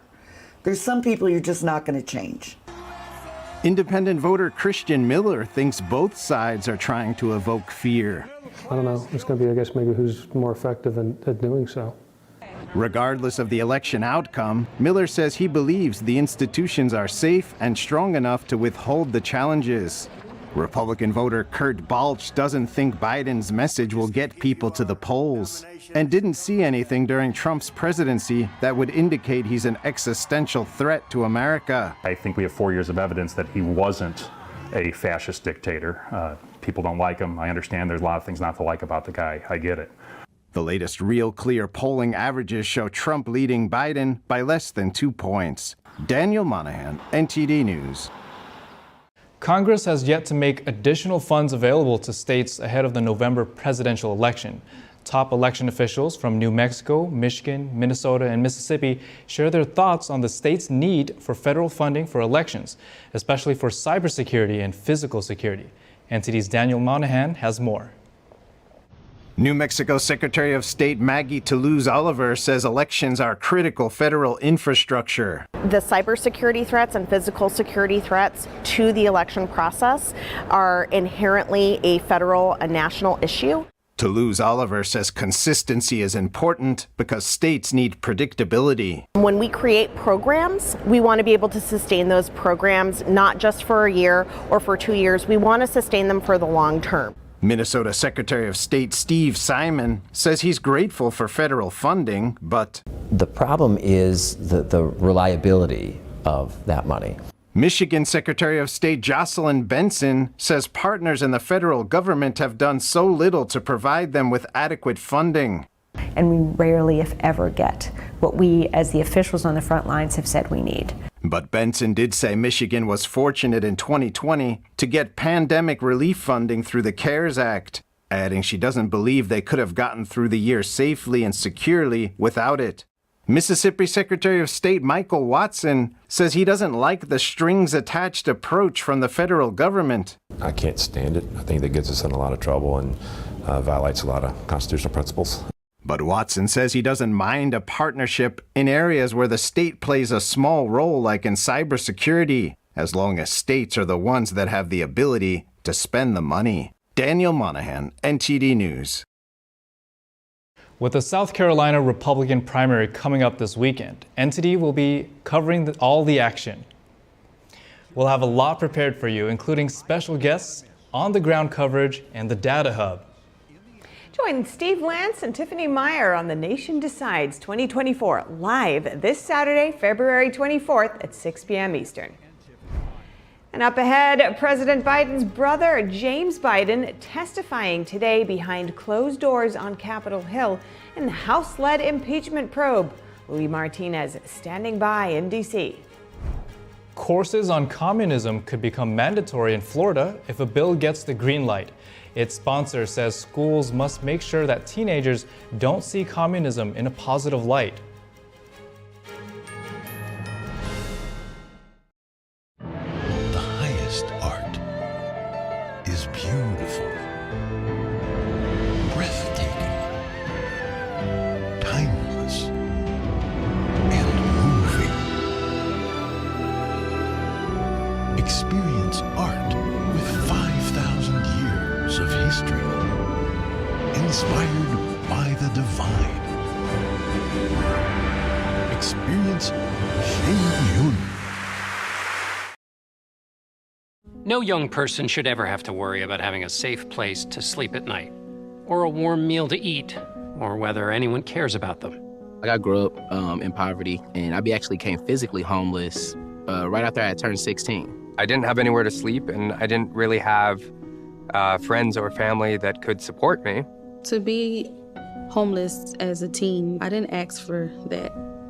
1 in 10 young adults will experience a form of homelessness this year, and that's unacceptable. But the good news is there is an organization making a big difference. Covenant House. For the young people who didn't ask to be put in unthinkable situations, Covenant House is there providing safety, hope, and a brighter future. Call or go online now. For a gift of only $19 a month, just 63 cents a day, you can provide hot meals, safe shelter, medical care, and love. For over 50 years, Covenant House has been helping youth in crisis and giving them the support and tools they need to succeed in life. Without the Covenant House, I honestly could not tell you where I would be today. Call or go online right now to safeplacetosleep.org with your gift of just $19 a month. With your monthly donation, you'll receive this soft, comforting blanket as a reminder of the warmth and safety your gift will provide a young person tonight. I would not be here today if it weren't for the kindness of strangers, people who donated to Covenant House so that they could support me when I couldn't support myself. I have no words to express how Covenant House changed my life. Your monthly gift is urgently needed to reach young people in communities like yours who didn't ask to be put in unthinkable situations. Your support makes the work of Covenant House possible. Call or go online to safeplacetosleep.org with your gift of just $19 a month.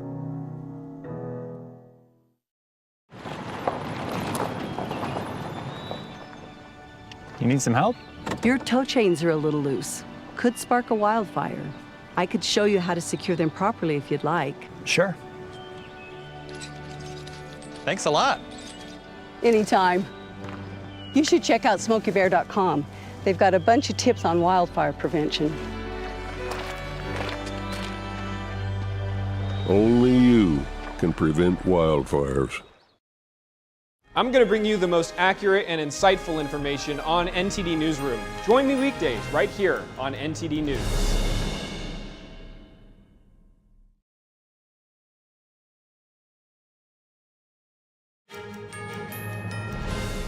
And the president's younger brother, James Biden, speaking to lawmakers behind closed doors today as part of the impeachment inquiry into Joe Biden led by House Republicans. Lawmakers are probing whether the president and his family made money through political influence. Our Washington, D.C. correspondent Louis Martinez joins us now from Capitol Hill. Louis, what do we know so far? Steph, David, yes, today was a big day for the House-led impeachment inquiry against President Joe Biden. His younger brother, James Biden, was interviewed this morning around 10:15 a.m. He entered the O'Neill House office building. Members of the House Oversight Committee interviewed James Biden, and specifically today the line of questioning surrounding a check that James Biden, the president's brother, sent the current president in 2017, a check for $200,000. This check was made the same day that James Biden received $200,000 from a company called AmeriCorps. Now, James Biden and his lawyers allege this payment from James Biden to President Joe Biden, then former Vice President Joe Biden, was a repayment for a loan. And of course, also Democratic Congressman, the ranking member of the House Oversight Committee, Jamie Raskin, alleges this is all a political ploy by House Republicans. Let's listen what Congressman Jamie Raskin had to say. If Chairman Comer would like us to abandon this failed investigation and look at the whole question of influence peddling in Washington and lobbying in Washington and emoluments clause violations and collection of money from foreign governments, I'm all for it. We had to issue our own report as the Democratic membership on the committee about Donald Trump's collection of foreign government emoluments. So Congressman Jamie Raskin is alleging that was actually calling House Republicans to be done with this impeachment inquiry and move from targeting the president and the president's family to having a conversation, allegedly an honest conversation, about lobbyists in Washington, D.C. and the peddling of influence. According to Congressman Raskin, the use of the Biden family name for business purposes is not illegal, and that this entire impeachment inquiry is nothing but political persecution. This has also to do with Hunter Biden's future testimony next Wednesday on the 28th of February. Hunter Biden, Joe Biden's son, is set to appear also and testify in front of the House Oversight Committee in the allegations that he has made money through the Biden family name. Back to you, Steph and David. Great. Thank you so much for your reporting, Louis Martinez in D.C. Great to have you with us, and thanks again. And next up, the Alabama Supreme Court ruled last week that frozen embryos can be considered children under state law. The court says they're entitled to the same legal rights as other unborn children. In the majority 7-2 ruling, Justice Jay Mitchell wrote, "Unborn children are children without exception based on developmental stage, physical location, or any other ancillary characteristics." The decision was issued in response to wrongful death suits brought against a fertility clinic in Mobile in 2021. This after a patient broke into an IVF freezer and dropped a number of trays. The ruling allows 3 couples to sue the facility for wrongful death. And Oregonians in 2020 passed a ballot measure that created the most liberal drug law in the country, decriminalizing the possession of small amounts of illicit drugs and funneling hundreds of millions of dollars in cannabis taxes to addiction recovery services. Now that measure is being reconsidered. Let's take a look.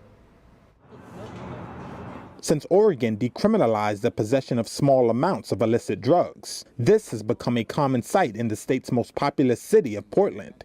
People on sidewalks, corners, and benches crouched over torchlighters held up to sheets of tinfoil or meth pipes. This number here? And officers like David Baer issuing drug citations to users. Fentanyl came on the scene at the same time that decriminalization happened, and then we saw an explosion in public drug use downtown, and unfortunately that brought other issues into downtown, such as gun violence and other crime. Touted as a revolutionary approach at the time, Oregonians passed Measure 110 in 2020. Its goal was to treat addiction as a public health matter, not a crime. It made it so police could issue $100 citations, along with a card that lists the number for an addiction treatment services hotline. Instead of being arrested, the individual would call in exchange for help dismissing the citation. But state data shows only 4% of people who received citations called the hotline. According to the U.S. Centers for Disease Control and Prevention's most recent annual figures, nationwide, drug overdose deaths rose 0.7% to more than 109,000 Americans in 2023. Compared to the previous year, Oregon's increase over that period was 11%. Facing public pressure amid the surge in overdose deaths, state lawmakers are preparing to vote on recriminalization. Democrats, who are the state house majority, are pushing for a bill to make small-scale drug possession a low-level misdemeanor, punishable by up to 30 days in jail, with the opportunity to seek treatment instead of facing charges. It became very, very obvious that what was happening on the streets of Portland and what was happening on Main Street, Oregon, was unacceptable. And we could not wait any longer to wait for the system to catch up. We needed to do something immediately. The proposed bill also carries harsher sentences for drug dealers, wider access to medication for opioid addiction, and expanded recovery and housing services along with drug prevention programs. But Republican lawmakers say the bill doesn't go far enough. Their proposal includes up to a year in jail for drug possession, with the option for treatment and probation instead of jail time. The Biden administration is addressing vulnerabilities at U.S. maritime ports that could be exploited by hackers. According to U.S. officials, President Biden is issuing an executive order that requires U.S. ships and port facilities to report cyber attacks. The directive also gives the Coast Guard greater authority to inspect or control ships that present a possible cyber threat. In addition, the order imposes the new cybersecurity requirements on more than 200 Chinese-made cranes at U.S. facilities. The cranes can be controlled remotely, meaning hackers can access the network and collect intelligence. These changes come after FBI Director Christopher Wray told Congress Chinese hackers are preparing to wreak havoc on U.S. critical infrastructure.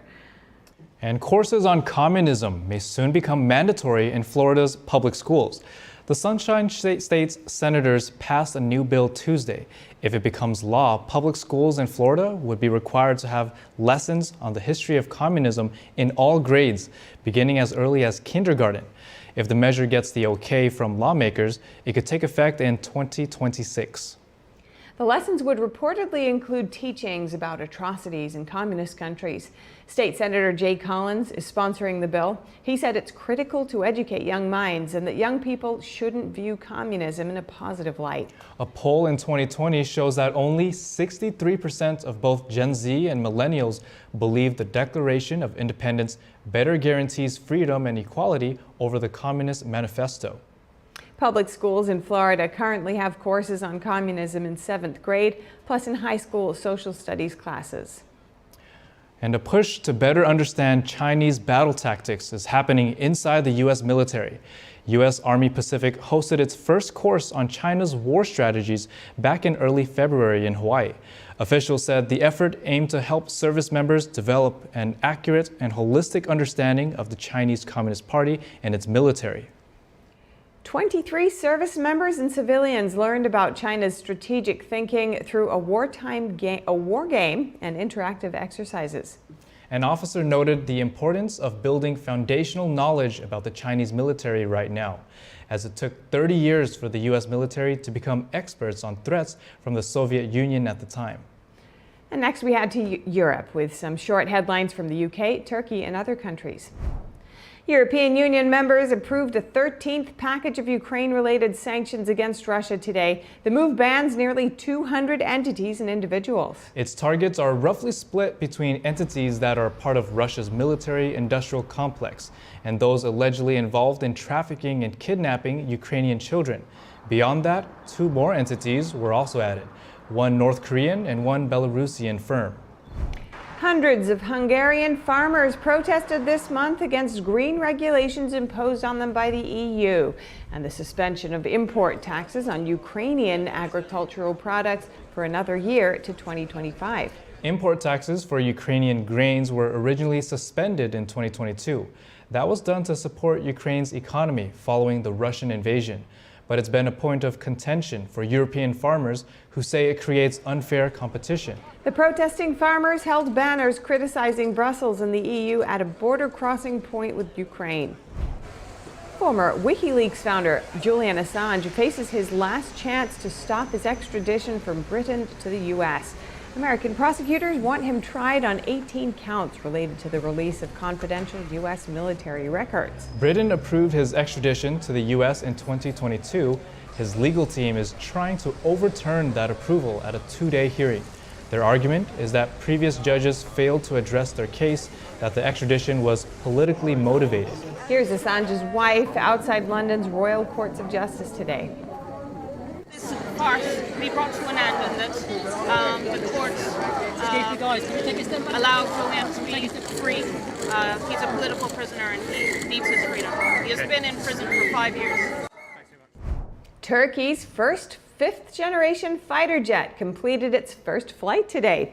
That's part of the country's efforts to upgrade its air force. NATO member Turkey launched its project to produce a national combat aircraft in 2016. As of today, it shared a video showing a fighter jet taking off and then returning to an airbase in North Ankara. The new fighter jet will initially be powered by 2 electric engines. These are also being used on fourth-generation Lockheed Martin F-16 jets. And coming up, a nonprofit music archive and its 3 million records is looking for a new home. The vinyl collection includes genres ranging from rock and roll and blues to African, punk, country, hip-hop, and experimental. A Tokyo fish market, known for its vast bounty of seafood, expands. A new restaurant and spa complex will soon open its doors to shoppers. More shortly here on NTD News Today.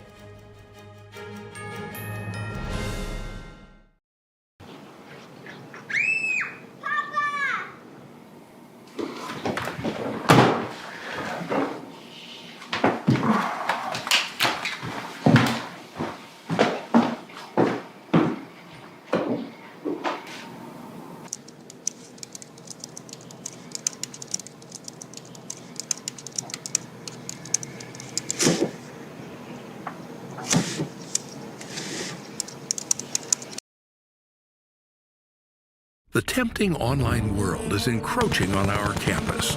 Is unplugging cables and confiscating phones the solution to protect our children? No, we just need a clean multimedia platform. Join Ganjing Campus to leverage premium channel features, professional development courses, and kindness event toolkits tailored for teachers. Build a truly positive and interactive classroom community. Foster a pure and delightful learning environment for children.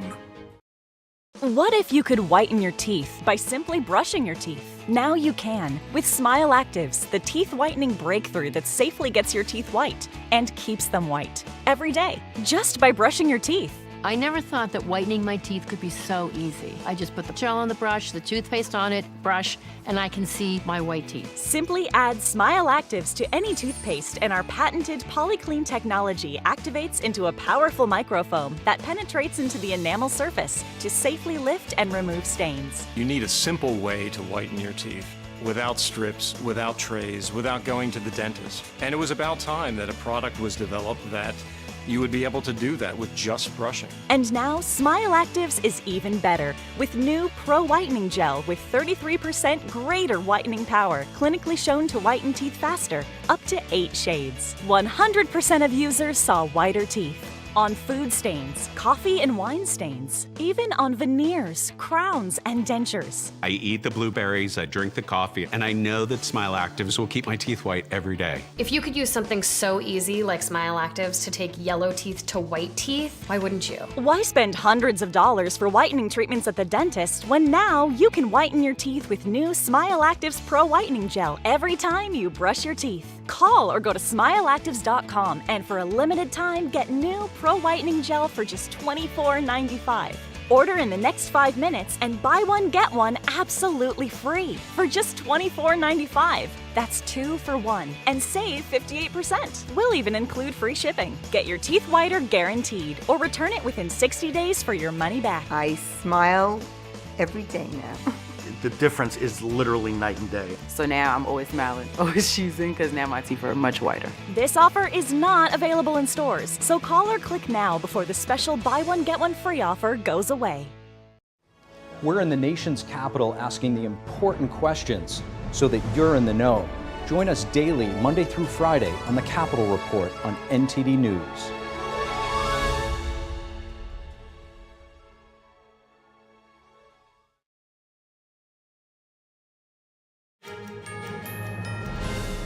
The Archive of Contemporary Music and its 3 million sound recordings left New York City in 2020 after the rent got too high. But now it may need to find a new location once again. NTD's Andrew Thomas has more on the collection. B. George founded the Archive of Contemporary Music in 1985. He started the nonprofit with his own collection of 47,000 records.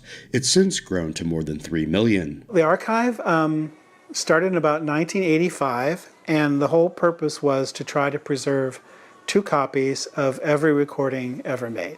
So a very simple task, and some people say we're like the dumpster of pop music. Genres range from rock and roll and blues to African, punk, country, hip-hop, and experimental. There are album covers signed by the Rolling Stones, Queen, David Bowie, among many others.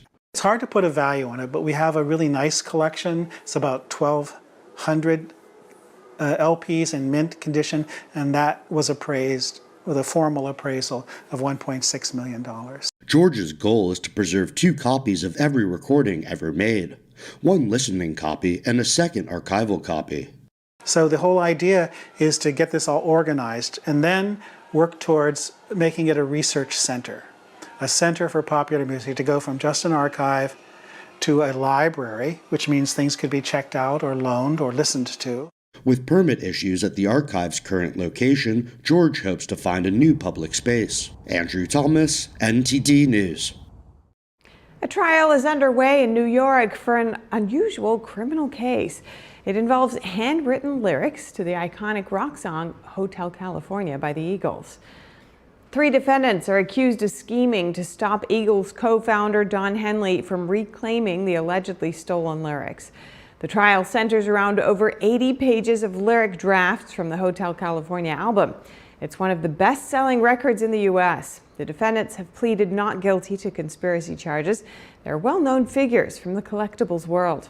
Their lawyers argue that the case lacks evidence of criminal activity. And Tokyo's fish market is known for its vast bounty of seafood, from skewered prawns to huge tuna. Now a new restaurant and spa complex is opening its doors at the market. NTD's Andrew Thomas tells us what's cooking. The Tsukiji fish market in Tokyo moved to Toyosu in 2018. Now a new installation called Toyosu Senyaku Banrai is enhancing the atmosphere. The indoor facility provides a controlled environment with amenities such as air conditioning, a stark contrast to the heat and discomfort experienced at the former market. This is a closed facility, and there is an air conditioner, so it's useful in the summer, although there is no heater here. Tsukuji market was really hot, which was harmful to both fish and us humans. Yasuhiro Yamazaki is a wholesaler at the market. He emphasizes the comprehensive inspections performed on fish, especially those from Fukushima, to ensure safety and quality. I think fish from Fukushima is the safest because we do screening checks on all kinds of the fish from small to big, one by one. We look closely at them. With this solid evidence, I can provide fish from Fukushima with confidence. Yamazaki adds that the new spa and restaurant complex will complement the fish market. As it's located right next to the market, it will play a good role in creating a lively atmosphere. The lively atmosphere is crucial. The increase in visitors will create a positive effect on both sides, so I'm excited to see how things develop here. Author and historian Kyoko Fukushi has documented the fish market's history. Tsukiji has a nearly 90-year-old history, with the concerns about its facilities aging and some corridors being too narrow. The market was moved from Tsukiji to Toyosu in 2018. She says she's excited to try a tuna burger sourced directly from a wholesaler at the market. Here is considered the mecca of sushi, but there is also a unique restaurant in Senyaku Banrai where fisheries intermediate wholesalers sell tuna burgers. I find it interesting. The complex officially opened February 1st. Now restaurants and spas are busy preparing for an influx of diners and guests. Andrew Thomas, NTD News. And next we swap from seafood to produce. Spinach is a popular choice at the dinner table for some and a beneficial addition to your plate. This leafy green vegetable is known for supporting vision, brain function, and bone health. Here's Gina Marie with Strong Mind and Body.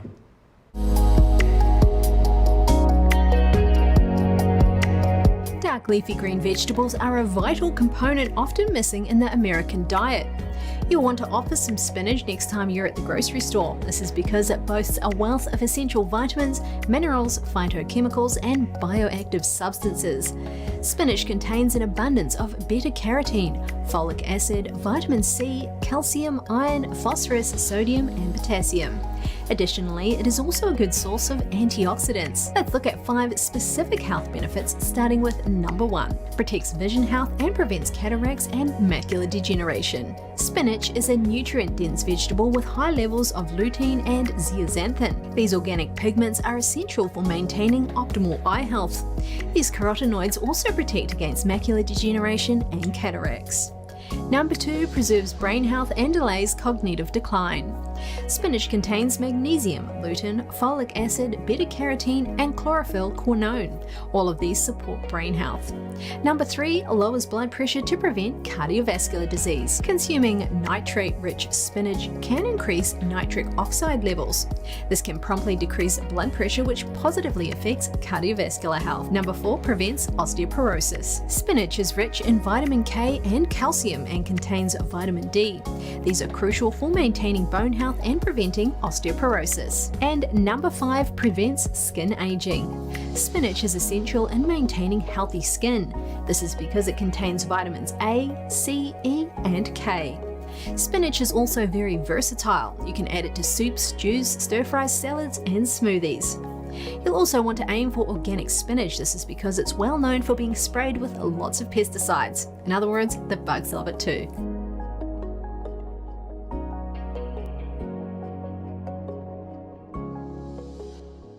Love is conquering the cold in Toronto as an eyewitness captures someone spelling out a message of affection in snowy Love Park.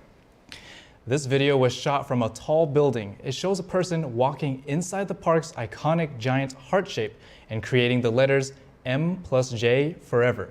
The Canadian city has been under a winter weather and travel advisory for the past few days amid snowfall and icy conditions. That does look like a lot of ice and snow right there. Yeah, I hope the ice artist is okay. Yeah, they seem determined at the very least. Well, that's all for today's news. Thank you for tuning in. Feel free to reach out to us with news tips or feedback at news.today@ntd.com. We'll be back with more stories tomorrow.